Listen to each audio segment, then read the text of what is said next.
Aloha friends, welcome back once again to the Exotica Lounge. On a personal note this week, if you happen to pick up the issue 28, 2025 issue of Exotica Moderne magazine, there's a little article in there about a very interesting band that you may want to check out. But enough about me. This week I had the pleasure of sitting down to a virtual conversation with Thomas Mackay, coming to us from the Honolulu, Hawaii area. And we had a wonderful conversation about all things Exotica and music and vibraphone and life and everything you could possibly think to cover in a conversation. This one is a little bit long, but I think it was worth it to put everything in there. He's got some great stories. He's met some of the original Exotica musicians and then their direct descendants as well, met and played with many of them. And he's right there where it began, and he's keeping it going. So I wanted to keep that in there and keep it going for us so we can document that and experience what it is to be there in the homeland of Exotica music. Do check the description of this video. I'm going to drop a link down there to Thomas's website where he's got links to all of his social media. Also, you can download his recordings from there. He's got several recordings available, very reasonably priced, so please do support his work through downloading those recordings. Also, in the course of our conversation, Thomas mentions some live recordings of Arthur Lyman that are sometimes a little bit hard to find if you're not specifically looking for it. But there are some live recordings of Arthur playing solo in his later years, which are absolutely amazing. So I'm going to drop a link to those as well. So please do check those out. It's very eye and ear opening as to just his mastery of the vibraphone. So please do check those out, and from there we will dive into talking with Thomas Mackay.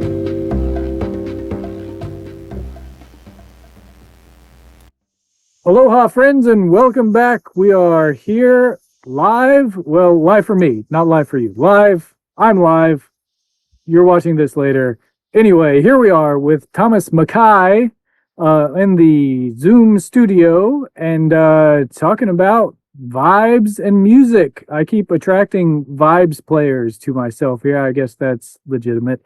But anyway, welcome, Thomas. Thank you for joining us here in the Exotica Lounge, all the way from Hawaii, correct? Yeah, you have your back screen is more like what it looks out my window. Right. Mine is virtual. I wish mine was real. Yeah. So where are you at on the island? I'm on the island of Oahu, and which is Honolulu area.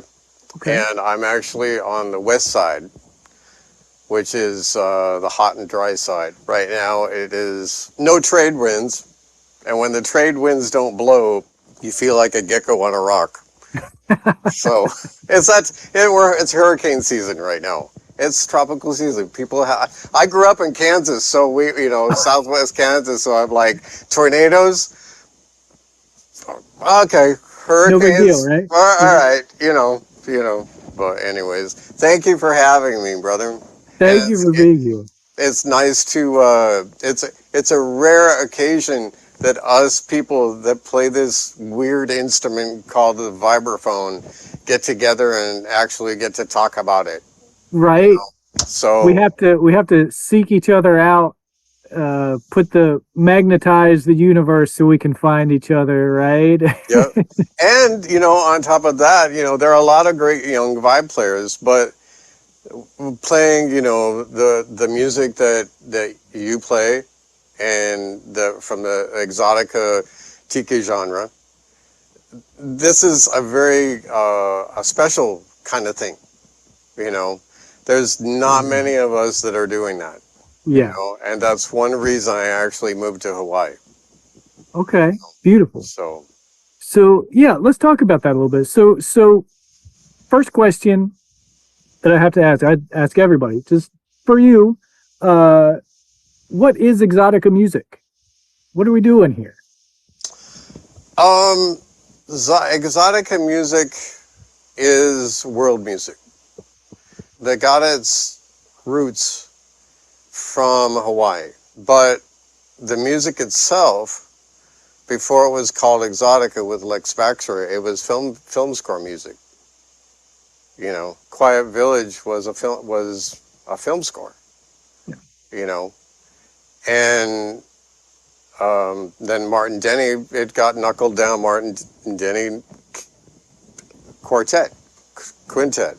You know, and it just kept getting smaller. You know, that kind of thing. So if people say the elements of Exotica is bird calls, bongos, and vibes. And it is really true. That's yeah. I mean, if you got those three things, you're doing it. Yeah, because I got really fortunate here on Oahu that I've worked with Lapaka Cologne, Augie Cologne's son. So bongos and bird calls, and I was the vibes. Him and I would when I first met him, we did a couple duo gigs, and it was just like that was fun. It's world music. Exotica it's just a world music to me, you know, Yeah. with a lot of roots in a lot of different places, you Yeah. know. And Lapaka, he did the bird calls and stuff just like Augie did, didn't he? Yeah, yeah. I learned from his dad. That's sweet. That's I sweet. I asked him one day. I said, how when you hear something, how long does it take you to figure it out? He goes, oh, maybe 3 minutes. I'm like, He just does it. man, I can't even whistle, dude. You know, Right? and people, it's like people ask me, it's like, well, do you do bird calls? I'm like, no, man, I'm from the Midwest, and it would sound like a goose flying upside down backwards. Get And some like, chickens going and eh, uh, I, and that they did I've always wondered, the bird calls that they were doing, were those like based on actual birds? Like they were mimicking real yeah, sounds? yeah, Okay. Hawaii birds, birds from Okay. Hawaii. One thing that Lapaka is really good at is, and one thing that he's learned is a lot of the extinct birds. Hmm. And a lot, he can go, oh, baby, and this is this bird, you know, Wow. and yeah. And so those kind of things, like when we would do Quiet Village, like I remember when we did Quiet Village, um, the frog, Hmm. you know, because we were in the studio recording it. But we didn't record the whole thing. We just did the intro, and then we went into some. He didn't want to record it. He goes, "No, I did that thing." And I was like, "I don't want," you know. I Right. said, but I said he had this huge frog, you know, and I said,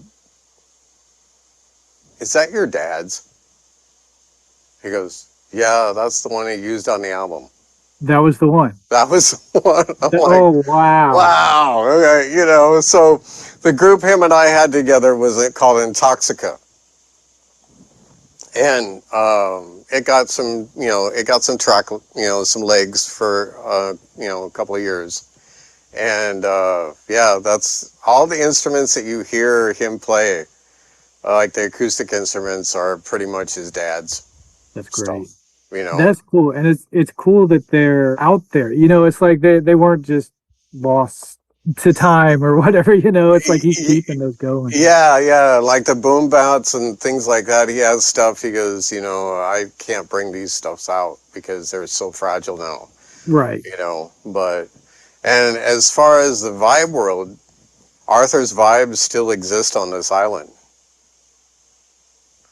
And that's been my fiendish plot to get, Go play them, right? yeah, I would just love to go and play them, like just play Yellowbird on it for a half a second, Yeah, I don't right? really even care, but yeah, in fact, the vibes that I have, if you can see in the back, there's orange wheels. Hmm. They used to be black, Okay. but they got, Hawaii is terrible. They disintegrated because of the sea air. Yeah. And my wife, this is funny, and my wife, who's a realtor, we were playing at this hotel, and one of her friends came out, and she says, well, you have to go and meet my husband. I said, okay. All right. He goes, yeah, I knew Arthur. I said, really? He goes, yeah, I fixed his vibes. He said he had this gig in Waikiki at the Otana Hotel. He played solo. And there's one video of him playing in like 2001. Right? I've seen, yeah, on Yeah, YouTube. the Yeah. Quiet Village one. Yep. And he couldn't store the vibes at the Otana, so he would roll his vibes back down to the Elks Club. And this guy would like have to go to the Elks Club and fix the vibes because stuff would fall off. Right. So I just called him up. I was like, "Hey man," he's like, "Yeah, bring your frame over." So it has big old orange wheels because that's all we could find. It's fine. Yep. Yep.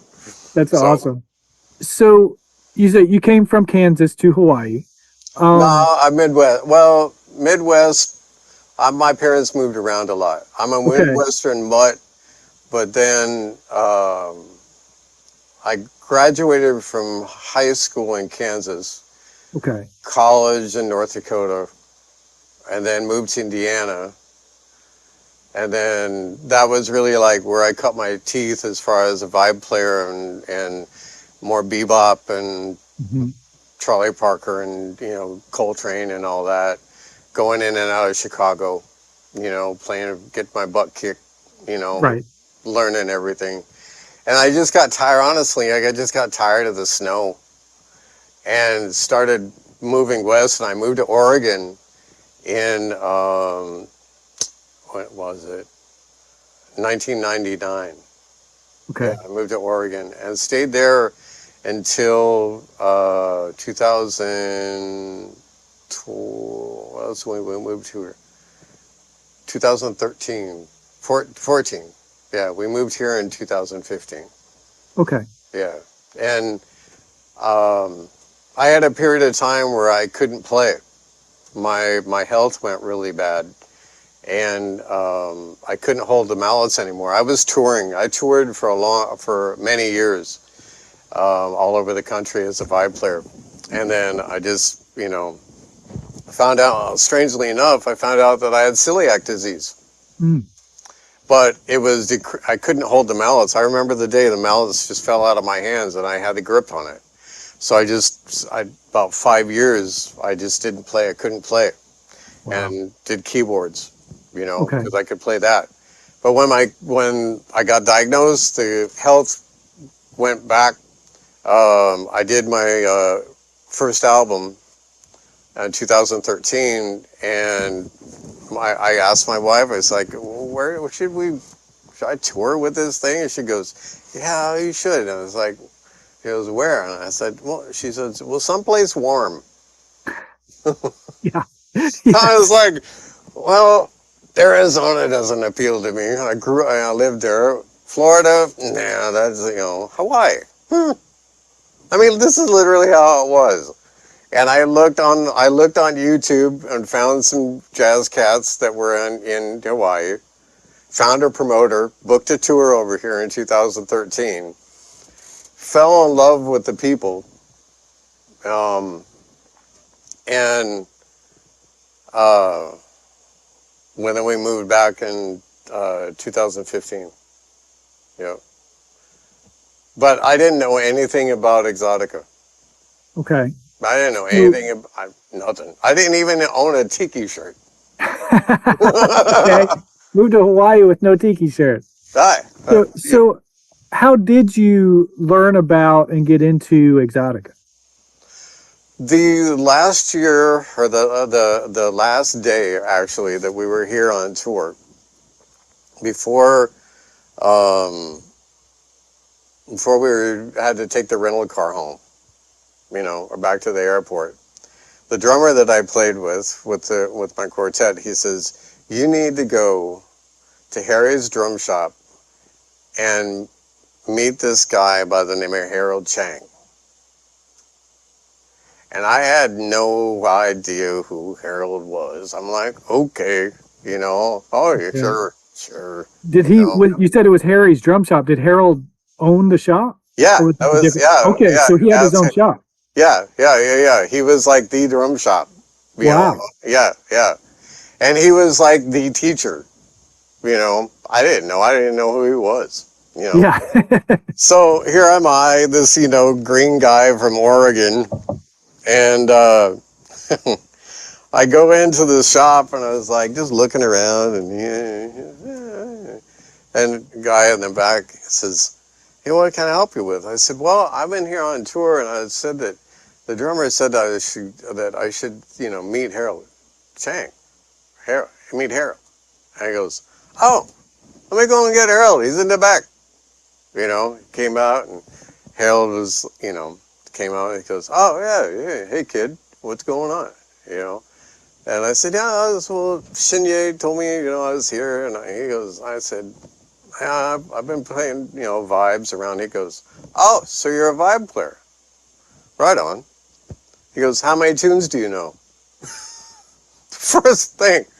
I Right. said, well, I know a lot. I know quite a few, He goes, from memory? And I was like, He goes, I played with this vibe player. I don't know if you ever heard of him. You ever heard of Arthur Lyman? I'm like, no, sir, I have not. Right. He goes, we knew hundreds of tunes. And we were all jazz musicians, He said, you really should, if you haven't heard, he said, we did one jazz album. And he said, I was like, it's not, he says, it's not even, you can't get it anymore. And I said, man, I'd love to hear it. He goes, yeah, Arthur. He said, Otta. He said, Otta, he said, he played like Lionel Hampton. Because his dad would lock him in the room, quick stories and stuff like that. And he goes, let me go. I said, I have it on my computer. Let me go up and burn a copy of it. Wow. And I got back in the car and I put it in on the way to the airport. And I listened to it and it was, the first couple of tracks. I'm like, that's Lionel Hampton. Yeah. Because it was, but it was, it's like, damn it, that's burning. And I was like, I got to check this guy out. Yeah. So I kept in touch with Harold. And I asked Harold if anyone was, he said, yeah, well, Arthur passed away, and that kind of thing. And so when I got back to Oregon, I asked him, I said, well, is anyone doing Arthur's stuff on the island? Is everyone? He goes, no, it's really unfortunate. And I looked at my wife, I said, then this is what I need to do. I need Pick to up the go. torch. I need to go back. We need to move, would you like to move to Hawaii? And, Here's an idea. yeah, let's move to Hawaii, so I can play music. Yeah.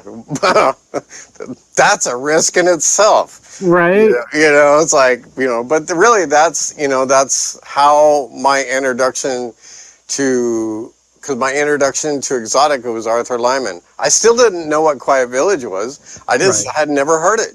I still didn't know what Exotica music was because all I had heard was Lays of Jazz, which was a jazz album. Yeah, which was not Exotica, but yeah.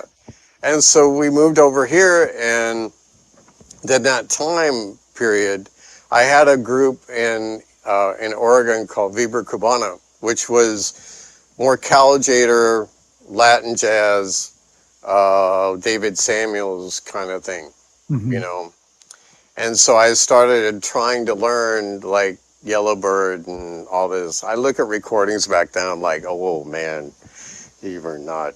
You were trying to learn it. Luckily, you were in Oregon where people didn't know the song. Right.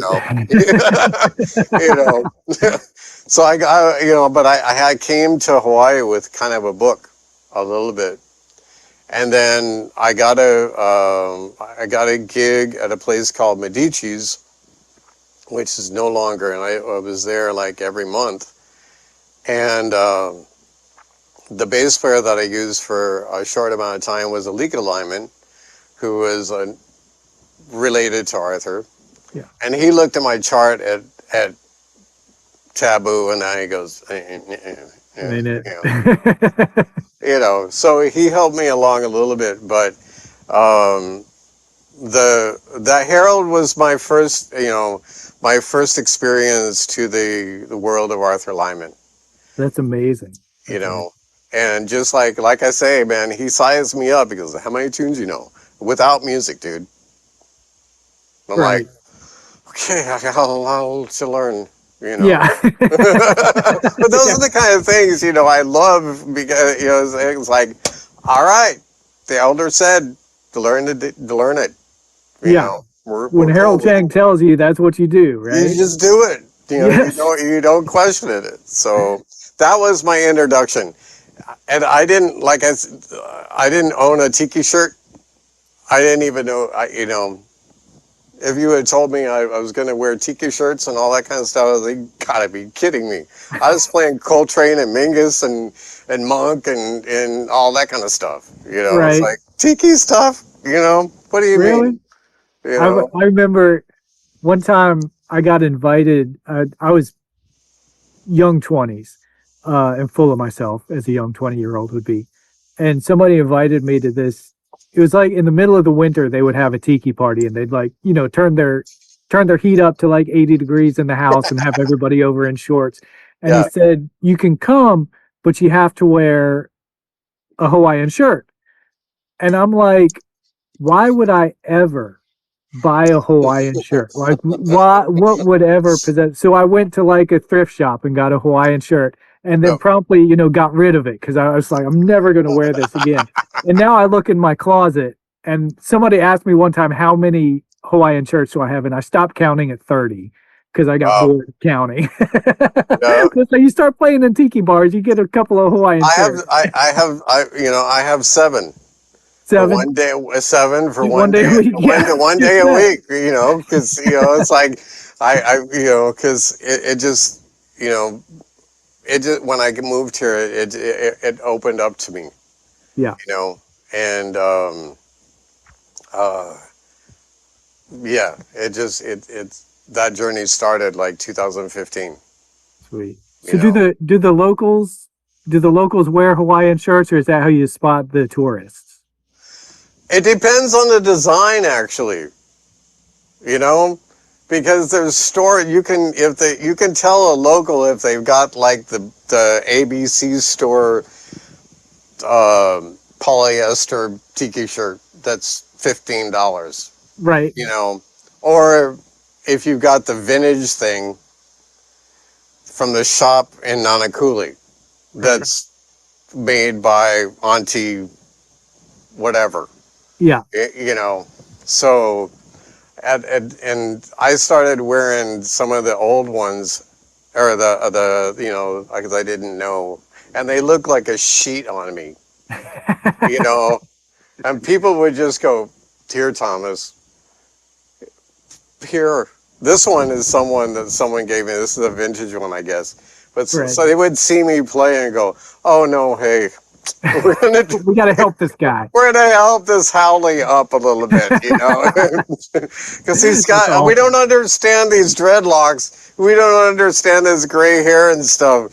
Well, he's playing this good stuff, so we got to dress him up a little bit, you know. Sweet. You know. So is there an appreciation of exotica music in Hawaii, or is it seen as like something that's old and done, or kind of what's the reception there? Well, nowadays, in the 50s and 60s, that's what you heard. You heard Martin Denny and Arthur Lyman on the radio, you know, and statehood came in, and then it kind of started dwindling away. Um, Now, you for to go out and hear actual musicians playing it in Hawaii, and I'm talking about all the islands. I'm not just talking about Oahu. I'm talking about Kauai, everywhere. You don't hear it. You know, their Waitiki 7, which is very famous. They got a lot of notoriety with Randy Wong's group.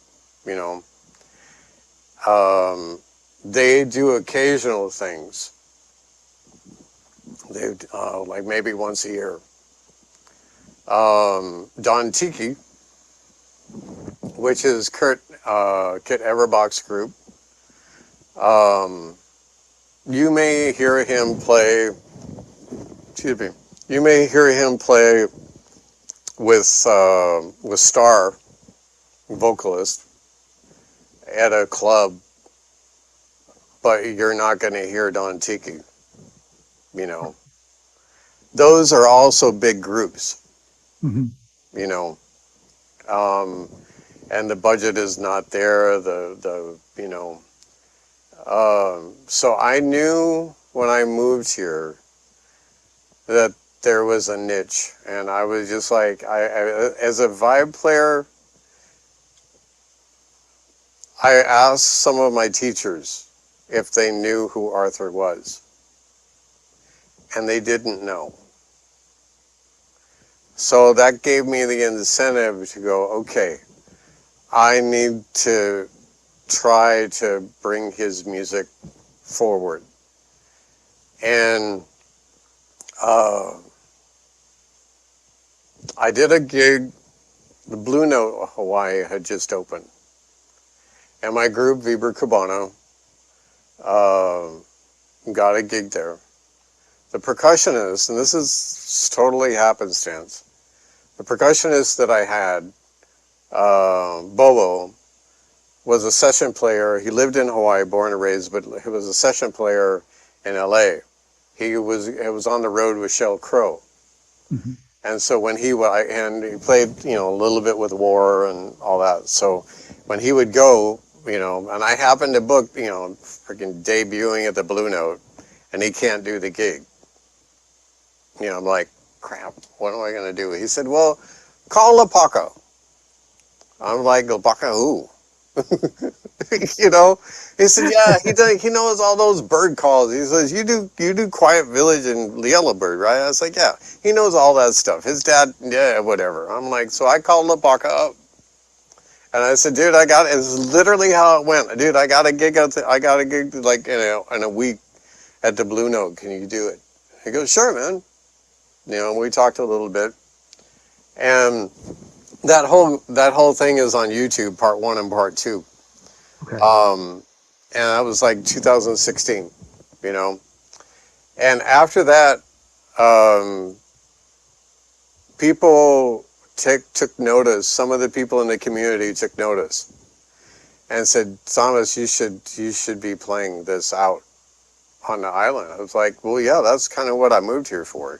That's the goal, right? Yeah, that's kind of the goal, but I don't know anyone, and I don't, you know, and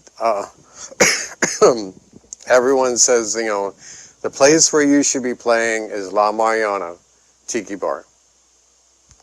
And I was like, where is that?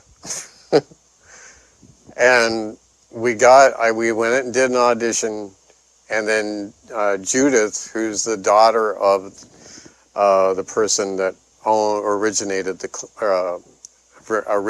it, ended up hiring us. I couldn't. The Vibra Cabana for Blue Note was like a 5-piece band. And we could only fit 3 people in this place. So I was like, well, okay. So I had the only person that was available on a Monday night was this gentleman by the name of Ernie Provencher. I was like, Ernie, you got the gig. I don't even know you. You got the gig. We're supposed to play this stuff, you know, Latin jazz. And he goes, sure. And then Lapaka, I called Lapaka and I said, are you free Mondays? He goes, yeah, man, I could do it. I said, it doesn't pay much, but, you know. And so we started playing at La Mariana every Monday night in 2017. Okay. And we played every Monday night up until March of 2020. That's awesome. And that was where it's why, you know, when you get a gig and you go, oh crap, I got to play 3 hours. Yeah, I got to learn some tunes. I got to write some charts. Oh, what am I? And the school comes out of you, you know, Yep. that, you know, I just started like, okay, all right, I got to learn this. And buy a Hawaiian book. Okay, yeah, buy a Hawaiian book, you know, write out charts. And I just started writing stuff out. And by the time we ended, there was like 200 songs, I think, Nice. you know, and that group, we got to the point where we just started playing and we're like, oh, we really should take a break. We've done like, yeah, we should take a break, you know. Yeah. We just started playing and we would Yeah. just play, you know, That's segue from Atlantis to Left Arm of Buddha to Honolulu Moon to whatever, you yeah. know. And Those are those gigs, man. It's always amazing to me. But yeah, sometimes you play, and I find it more with Exotica music than other musics. But I'll be playing and just like look at the time and like, what happened? Where did it go? I mean, it's like you're trying to make this environment for everybody to listen to, but you fall into it as a player as well. yeah. And with the environment that we were, like La Mariana is the last bastion of 1950s tiki bar Yeah. in Hawaii and maybe anywhere. It's not hard to get into the zone when you're No, you're there. there. You know, we were like right smack dab between the kitchen and the bathroom. Like when Ernie's back was like, we had people, you know, the waitresses was coming out, so it was easy to get a drink. You Yeah. know, it's like, you know, and in those years when we did that, you know, the Wayne, who was the bartender, was known for his zombie, and I could tell by the clientele of like how many zombies each one of them had. I'm like, Right. dude, do you have a cab? You Yeah. know, it's like, Right. well, okay, you know. So, but I got to see the, you know, kids grow up because people would actually, you know, they would say, you know, this is, we come here to hear you guys because we know this is going to be the experience. Yeah. Mainly because, you know, we had Lapaka with the bird calls, and I had done my research with Arthur's music and really knuckled down on how he played, you know, voicings and chord voicings and his time. His sense of time was the hardest to employ, you know, because it's like a wave going in and out, you know. And when you're from the Midwest, I was rushing everything, Right. you know. And I played a lot of reggae. I toured with a reggae band for years, and that's different. Yeah. This is totally a different thing, you know. But I finally got myself slowed down and got into the vibe of it. But yeah, La Mariana was where I really cut my teeth, and we did.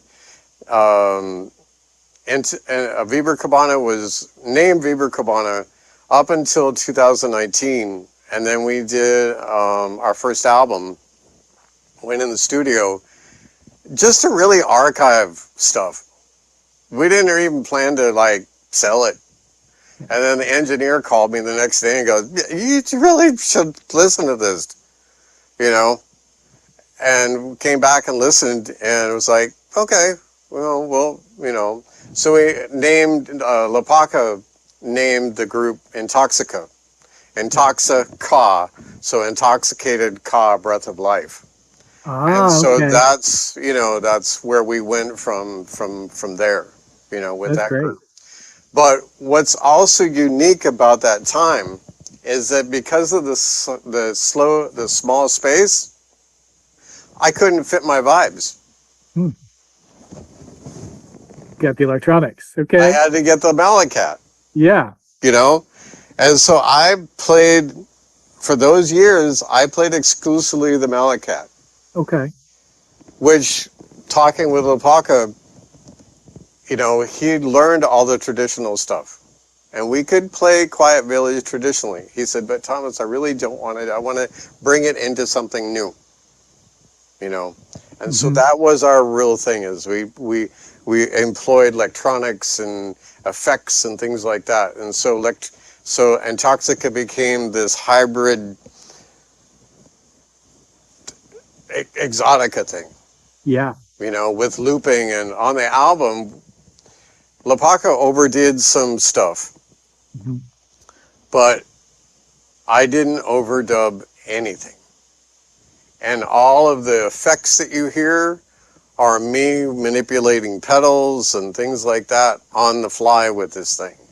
Okay. And it was a really good learning experience, Yeah. So, That's but yeah, incredible. but now it's like I play this in certain groups, but the other vibes really is where it is. There's nothing like it. No. Yeah. Yeah. I always, whenever I get a gig, it's like, do you know what a vibraphone is and can I get it in there? And if not, are there steps? And if not, I'll bring the electronics. But yeah, there's nothing like hearing the real thing. Yep. Yep. That brings me into another question that I'd like to ask your opinion on. Uh, talking about exotica music, necessarily we are looking to the past a lot and talking about history. But where do you see the future of exotica music going? Well, it's gone a lot of different directions already, you know, harmonically and melodically, because you think of exotica music as, if we look at it as a music, as in a musical sense, you have the ostinato bass line, dum dum dum dum, which is the spooky, kind of thing. And then you have a very fluid melody over top of it. But then you have the jazz elements of harmony underneath it, So depending on who's writing it, Jim Bocci from Tikeaki Orchestra, he's always been on like the cutting edge of with his bands and with his orchestration. He invited me to do 2 tracks on their latest album that was just out. Okay. And we did it all virtually over the pandemic. I did it here and sent it to him. Yeah. So, but he's really stretched the genre. Where I see it could go is, like what we were doing is more electronic. Kabakon. Yeah. I Yeah. drew a lot of influences from them. When I was listening to kind of what we could do, you know. But you can't lose that slow thing. You can't lose that. And if you do, it changes, It's that certain thing of, that mambo thing. It's a certain thing that's just there, and will always be there. That part will always be there. And the the sound of the vibes will always be there, And the bongos will always be there, That's the foundation. Everything else you could put a trip hop. I put trip hop beats over Quiet Village, just see what it would sound like. There's a disco version of Quiet Village. Yep. Yeah. And the Yep. piano player that I met, Tommy James, who lives on the island, he's wonderful arranger, and is the director of the Duke Ellington Orchestra. Him and I have done a couple duos, and he's played in Vibra Cabana a couple times. He's actually on the Vibra Cabana recording that I did, and he did the string arrangements for Quiet Village for that recording. For that disco version? Yeah, he said, "Oh man, awesome. I paid for my condo with that recording." With Disco Quiet Village. So yeah, it's like, yep. I said, well, what? He goes, and there's this saying is like with the Rangers, he goes, yeah, I just wrote footballs and basketballs, man. I was like, what? Whole notes and half notes, dude. That's how I was. He said, easy. Yeah. So, but yeah, that's kind of where, it depends on the composer, and the more people that, you can't with the Exotica music, you have to, you can say Martin Denny, you can say, all these other names, but you have to go back to Les Baxter. You have to. If you don't, it's like, for vibe players, it's like not going back to Lionel Hampton. Right. And when we did the Intoxica album, we did a little bit of Quiet Village and we did Taboo. And so I had been Facebook friends with Leslie Baxter, and I said, "Hey Leslie, we're gonna, how much do I owe the family?" Yeah. And she goes, "Thomas, this one's on the family." And she's been such a wonderful supporter of what I've done. She's the one really that I started digging into and going, oh, I really like Atlantis. Okay, how can I do that as a trio? Right. I'm like, all right, just write a lead sheet. And then we Left Arm of Buddha. How are we going to do Left Arm of Buddha as a trio? Mm-hmm. And we just figured it out. Yeah. So, which is half the fun. Yeah. And that's the jazz musician side. Yeah. It's like I didn't really want to write out of arrangements and all that. I just wanted to write lead sheets and chords and melodies and let us organically figure it out of how we were going to make it sound. Yeah. And it sounded different every Monday night. Yep. So, but yeah, that's as far as Exotica music. It can just go so many different places depending on the people that are playing it and their influences. Yeah. Yeah. That's that brings up to something that I wonder about. And with your background, you might have some insight into this. I've always wondered, all those guys, Lyman and Denny and everybody in those bands had jazz backgrounds. Mm-hmm. Do you know when they were playing live, did they stretch those tunes out and like mess with them like jazz players do, or did they keep those pretty rigidly constructed? Do you know?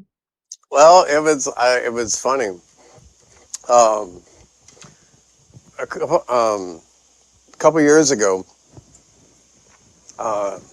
there's a gentleman by Noah who owns Skull and Crown Trading Company, one of the newer tiki bars on the island. And he started one of the first tiki festivals called Tiki in Waikiki here. Mm-hmm. And he asked me to play the first year. And he also had Don Tiki play. Okay. It was kind of funny because, so I got a hold of Kit and he goes, you've been doing that thing at La Mariana, right? I said, yeah. I said, he says, don't play any Exotica music. Leave that to us. I was like, okay. But another thing, I'm like, what am I going to do? Right, what's left? okay, you know. And so I thought to myself, it's like, well, we have an hour. So I dug in, I transcribed Lazy Jazz album. And we billed it as Vibra Cabana plays Lazy Jazz. You know, I transcribed the intros and endings and things like that. And, you know, it was there. But the next year, I had a lot more time, because he would tell me, like, in May. And I was like, man, well, I did that there, you know, so what do I want to do this year? And I said, okay. And I asked him, I said, so I didn't know if Don Tiki was going to be there. So I was like, all right, I better do something different here. And so I did a retrospective of Arthur's music from 58 to 64, you know, and I picked selected tunes, and I kind of geeked out on it and literally transcribed the bass lines, the drum parts, the piano voicings, the vibe part, and I wrote everything out to try to get as close as I could, right? Mm-hmm. And this is off of the albums? Off the albums. Yeah. Yeah, I mean, I would just sit there took me a couple months. And I was like, man, how many tunes have I done? I'm up at 9 tunes now. And I timed it. I'm like, well, that's 39 minutes. Crap, I have to play 45. Right. I'm kind of burnt out. I was like, well, I could talk about it. I was like, I remembered in college, we did this thing called the 1940s radio hour. And it was a depiction of the old radio hours, you know. So I was like, okay, why don't I do that? But I got to write a script. I've never written a script. I'm super dyslexic. What am I getting him to listen now? You know? And so it just kind of developed into this thing. We performed it, and it's on YouTube, and I have it on my website. And we really hit, you know, the Quiet Village podcast with Marty Riddle's played it. Marty Lush, yeah. Yeah, he's played it. And, you know, I sent it, he goes, dude, that sounded like a 1950s like radio. Because I lifted the very intro to Hawaii Calls, the sign-on, you know, and I had this guy that could, like, speak like the old, you know, the whole 9 yards. It was just, it worked out. But, so I told Harold this, and this is going to answer your question. I told Harold this. I said, man, I've been transcribing the stuff, like note for note. And he goes, finally, someone wrote it out. I was like, what? He goes, dude, we're all jazz musicians. We're all competent people, right? I said, right. Yeah. He said, but we were too damn lazy to write this stuff out. So none of it got written out. And I was like, okay, you know. So he said, thank you, you know. He's just turned 97. You know, still plays Monday night big band. Right. Killing it. Yeah. You know. So, yeah, to answer your question, probably not. Maybe Martin Denny, you know, but probably not. Probably not. I know from the source that none of Arthur's stuff, you know, like Rhapsody in Blue, you know, their big thing. They didn't write that out. They just memorized it. They learned it and they just memorized it. Yeah. You know, and it probably did change from gig to gig. Yeah. You know, I would have loved to have been part of that, you know, to fly on the wall. You know, but I wasn't even thought of yet. Yeah. You know, so, but yeah, no, and all the Hawaiian stuff that Arthur did, because that's really what he brought to the thing, is that he brought the Hawaii not the sound, but the culture and the songs and the melodies and everything. Um, he just knew them. He grew up with it. Yeah. It was just like, okay, you know. Yeah. It's amazing to me to see. We mentioned it earlier. I think it was before we started recording, but you mentioned there's a clip of him playing just solo at a restaurant later in life. Hmm. And it's amazing to me to watch, not even listening to the music, but just watching him and like the expressions on his face and how he moves. It's like there's no thought process going on. He's just being him, Yep. and just letting it go. And it's amazing to see somebody that is that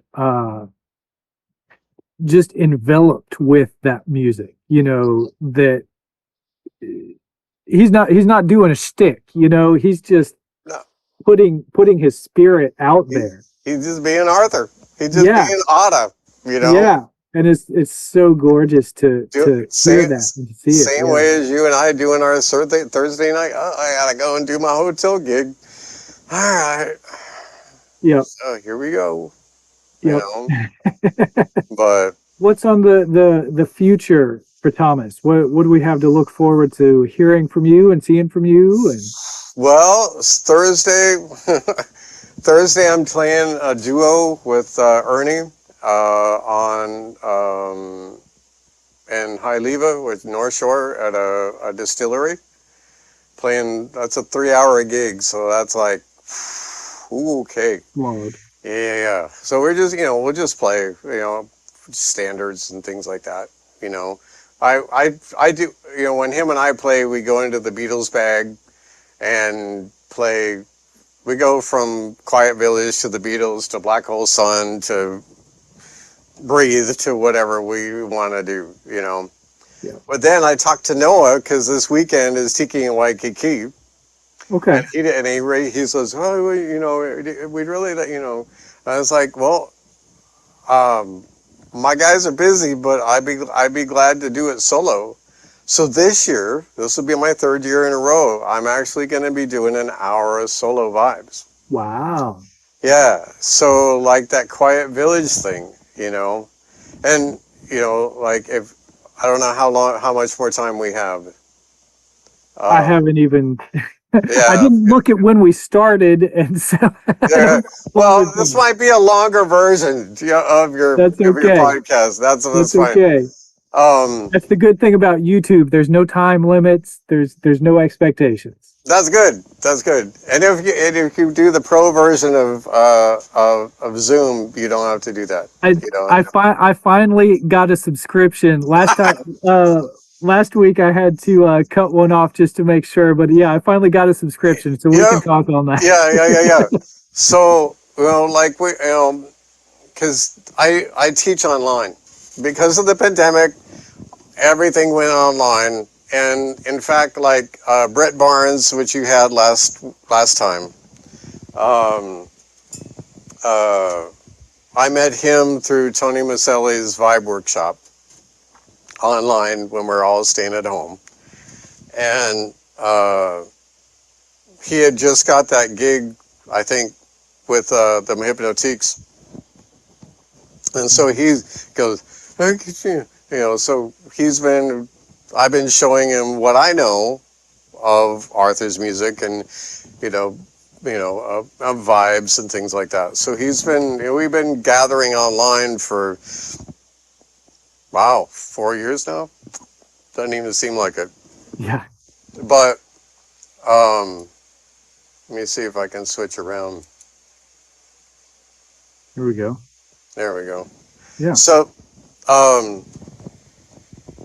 I got very fortunate to be endorsed by Malletech mallets, and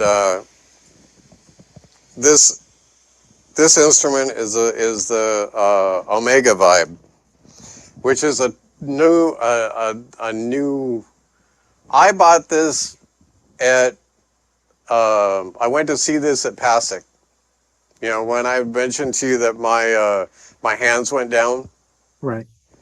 my wife said, okay, we need to go to PASIC, it was a Percussion Arts Society convention, and you got to go around and see which one you can lift.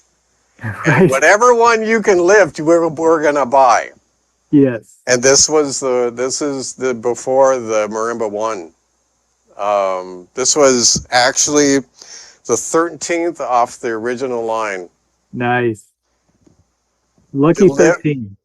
Number 13 delivered on the 13th day of 2013 at Nice. my house. It was meant to be. Yeah. And Joe Locke, you know who Joe Locke is, right? Yes. Yes. He got hit. He was number 12. Okay. And the only reason is because a lot of vibes are tuned to A442 now. Yes. And I played with a steel pan player, and I couldn't play melodies with him. I had a Yamaha because it was out of tune. Okay. So we had these tuned specifically to A440. Nice. You know, so we talked about that thing with Quiet Village, with Arthur and how he was playing it like that, and he had. That bass line.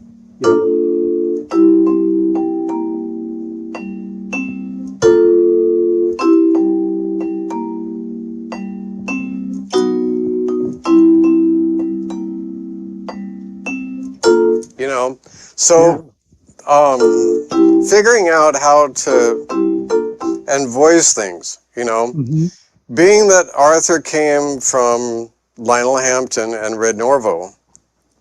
And if you watch his grip, we're going to geek out for the people that are listening to it. If you're a vibe player, you might enjoy this, but, we're going to geek out. For the non-players, humor us here. Yeah. And go out and buy a vibraphone from Malletech after this. There we go. Yeah. See how, and that's, Exotica also is a lot of entertainment factor. Yes. So we get this idea of we have to wear tiki shirts and be a showman now. Right. So the shtick comes out of us. There we go. It's not very far under the surface either. It comes out easily. It does. So the voicings and everything, they didn't. It was all like Yellowbird,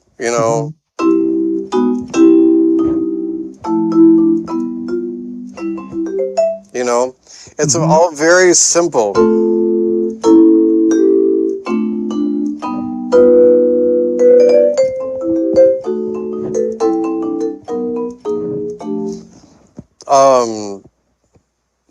And it's very close voicing kind of thing. Like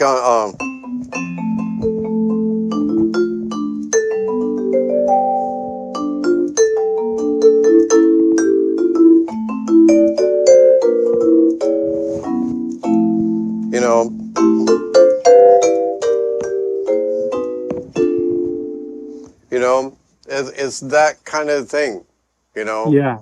So that's the jazz part of this element, He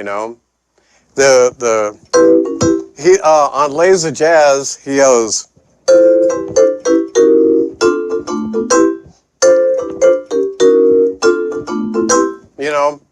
And it's that big band. It's that kind of thing. Yeah. So it's that Red Norvo trio. And they didn't know what mallet dampening was back then. Right. So it was a lot of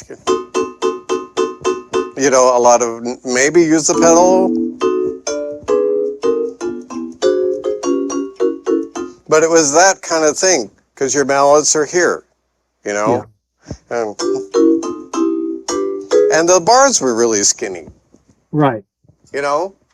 So, and a lot of modern guys, they use Burton grip, which is this mallet and this one. Yeah. And I played that for years. Yeah. But you can't get these. Those little close voice things. Yeah. So, and we And had talked about, go ahead. I'm always struck too when I watch how Lyman would touch the bars. And I think that really, he didn't hit the bars, he touched them and really pulled that sound out. And using that, that old traditional grip that he used, you don't get that power that Burton does. And yeah, everything was just kind of floating off the bars so beautifully. You still, there's a trick to it. Harold told me that Arthur played, had really strong hands. He was a big guy. He was huge. He was a big guy, but he was also a volleyball player. Okay. So he could like palm a, so he had these really strong grips. So, you can still play. You can still play. Now these are really soft mallets. He used very hard mallets, and they sound wonderful. They sounded wonderful on that old instrument this weekend. And that allows you to play softer, because you get more attack, right? Yeah. But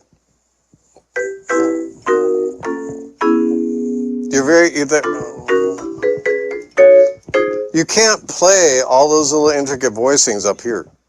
Right. You have,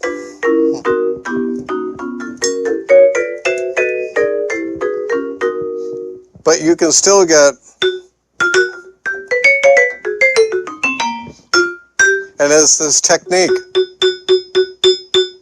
of like snare drums, Yeah.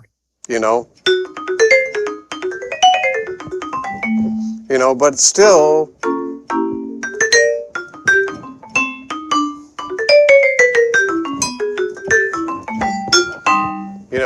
so it's just a technical thing. Yeah. Like I mentioned you before, I've been studying with Mike Maneri, and he's changed me as far as all that, because because he has his grip is really okay, and so he can hit those seconds and all that kind of stuff. Yeah.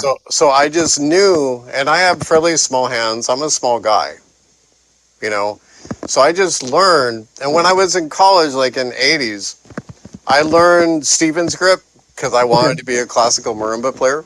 Right. And so I learned all that stuff. And I was like, but my teacher at the time wanted me to use Burton grip. So I learned how to do both. And I've learned that I don't even play Burton grip anymore. I have to play this way. Yeah. And especially with this kind of music, it's to get those voicings and things like that, which I hear now, that's what I have to do, Yeah. And you also look at those guys, their volume that the ensemble played had a lot to do with it because they played quietly. Right. It was not amplified. You had an acoustic bass, but it maybe had a mic for the PA, but probably not. You had an upright piano, and so everything was soft. Right. So the vibe player didn't have to pound, and I played in a 5-piece horn band and I'd come home with bloody knuckles and everything. Yep. So it's just, it's the finesse goes away. Yeah. The Burton grip is a power grip. Yeah.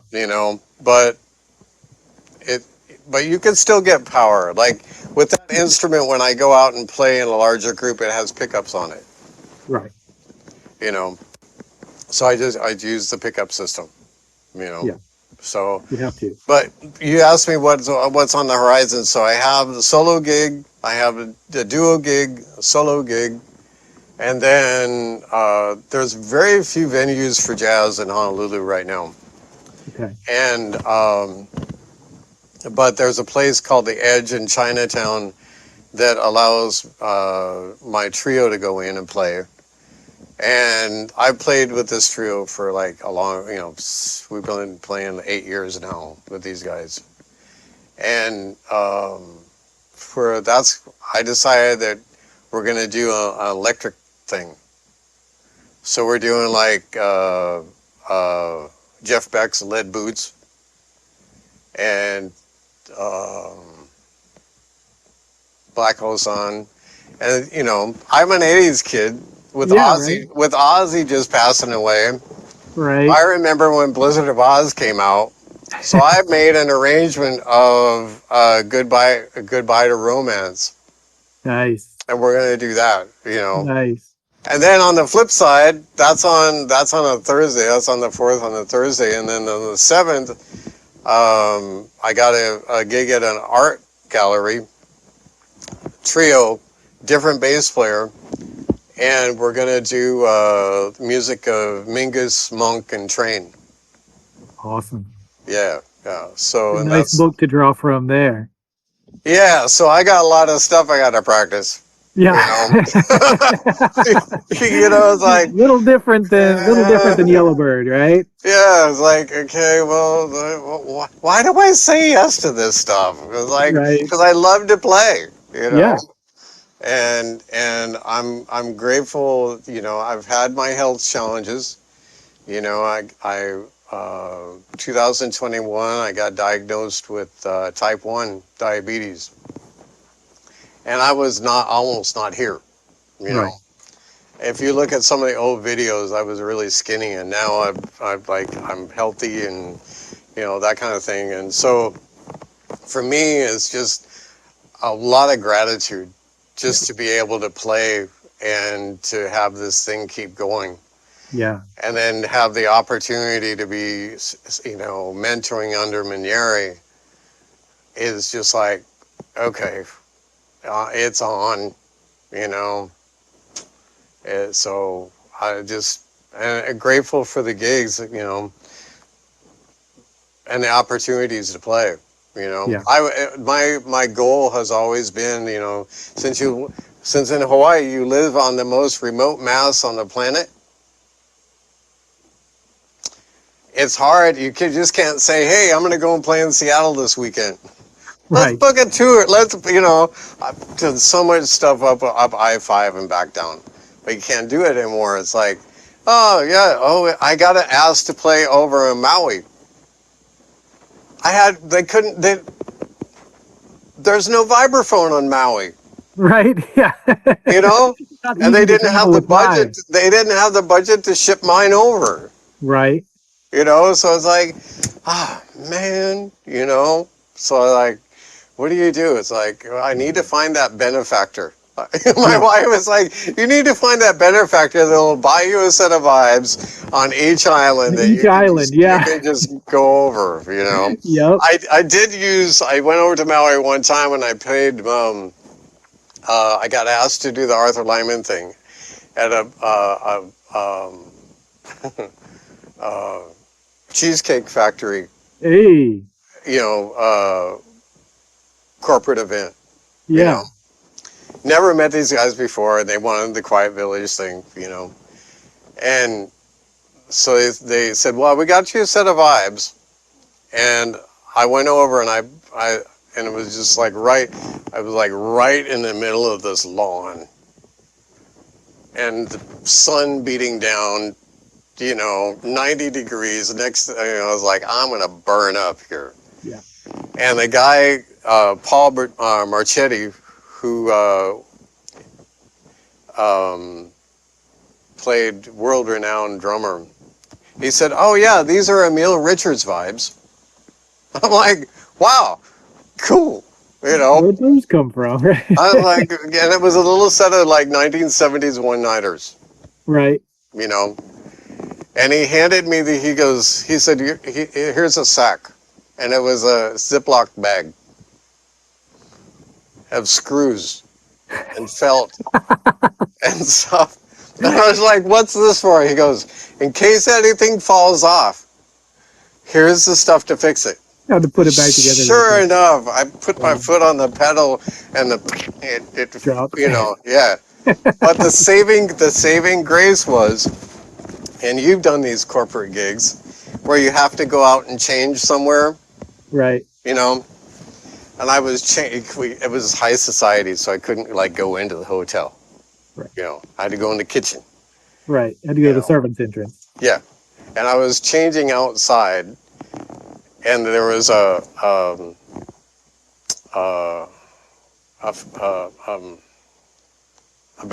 balcony, right? And this huge gully, you know. And I was changing, and I was taking my pants off, and I was like putting my pants on. I was like trying to get the belt off, and I went, and the belt, slow motion, over the balcony. And I was like, oh, we got a problem. Right. Bar cord in the bag. Nice. Makes a great belt. 20-foot bar cord. Wrap it around 8 times. All right, I'm good. You know, so, you know, but that, you know, those kind of things is like, you know, that's the trip with us 5 players, you know. And and Exotica music is just one aspect of it. There's so much more, but us 5 players, you know, if I was going to tell anyone, if someone, you know, came up to me, a student or whatever, and says, well, what would you say? And I was like, the first thing you got to do is you got to be a leader,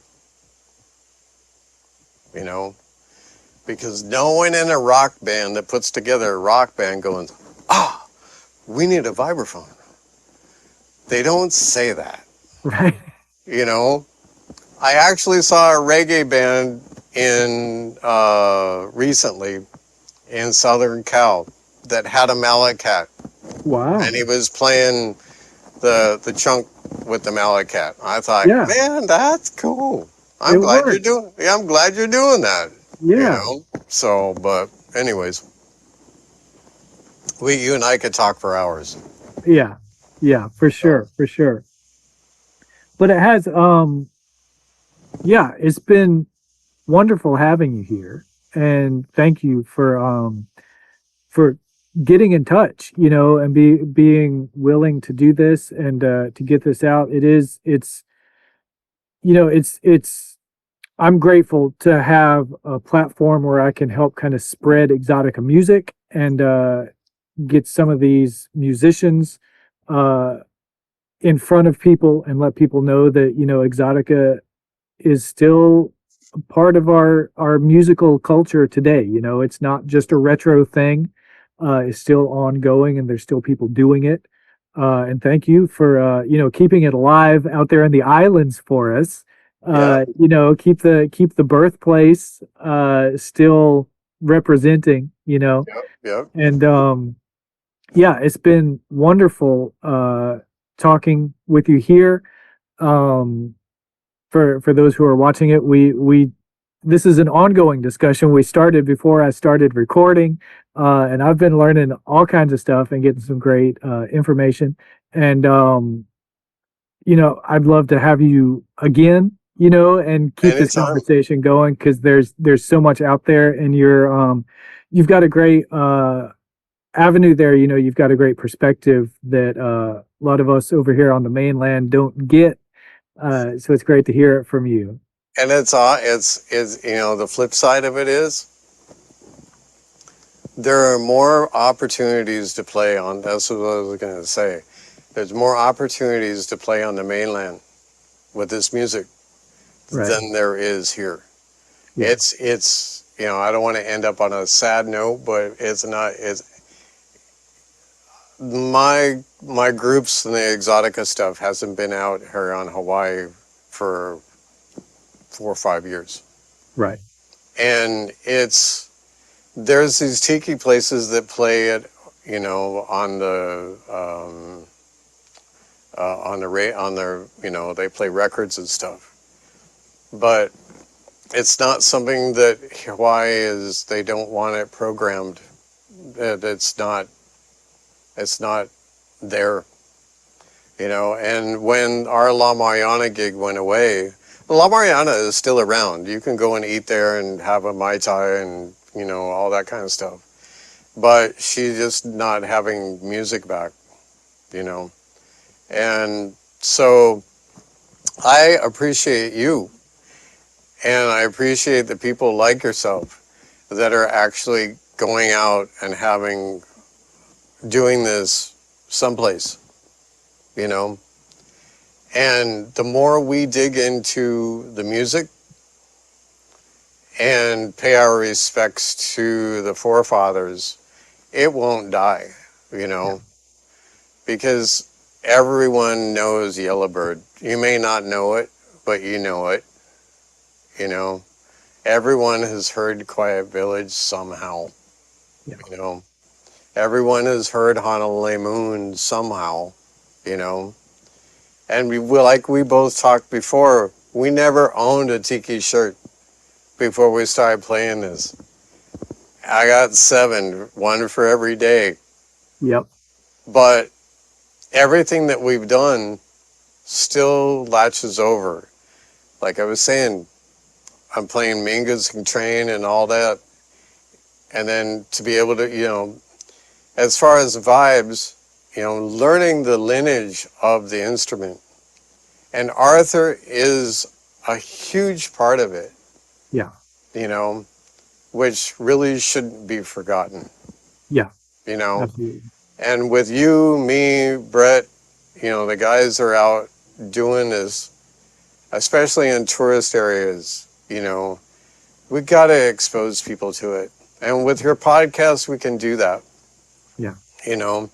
Like that link with Arthur playing solo in the Autana. That's been my goal here. Yeah. I even called the hotel, and I went and found the same spot that he played. Great. It's like, can I just set up here? He goes, oh, no. And I'm like, oh, man, Yep. So hands off to you guys on the mainland for doing this. And maybe sometime when people come here, maybe they can just call me up and say, hey, Thomas, can we come over to your house and bring some Mai Tai mixers and play? Yeah. I don't know. I mean, it's like that's kind of the state of affairs, But if you're out and you're coming to Tiki and Waikiki this weekend, you'll hear me on Saturday night at Kohana Rum doing the solo vibe thing. Awesome. So I got to figure out what I'm going to play. Yeah, right. We'll all find out together. Yeah, exactly. Yeah. So, but yeah, hopefully some of our listeners, viewers, will get to come out there and see you. And if not this time, then hopefully you'll be doing it for many, many years to come. And I always forget this. And my wife says, why didn't you mention this? If you want to check out my music, you can go to thomasmackay.net. The Arthur Lyman Radio Hour is there for download. The vibraphone CD, which is a tribute to Cal Jader, is there. The Intoxica recording is there. The Tiki and Waikiki that I did with the Lays of Jazz album is there, So, and you can, there's some videos and things like that, but I always forget. Yeah, it's hard to remember to self-promote all the time, but I'll definitely drop links in the description on this video when I put it up, so everybody can come to it and find you and check out your music and help support you in what you're doing. And now I got to switch and play drums. Right. I got rehearsal with. I play in a hard rock band, play drums. So the '80s kids gets to come out about 6 o'clock, and I get to like play some docking. You know. There we go. Get everything taken care of. Yeah, man. So That's awesome. That's awesome. Well, thank you so much for joining us here and being a part of this ongoing project. And much aloha to you. yeah, much aloha to you, and just keep the spirit alive. As they say, keep the tiki torch burning. There we go. All right, Beautiful. all right, Beautiful. brother. Thank you.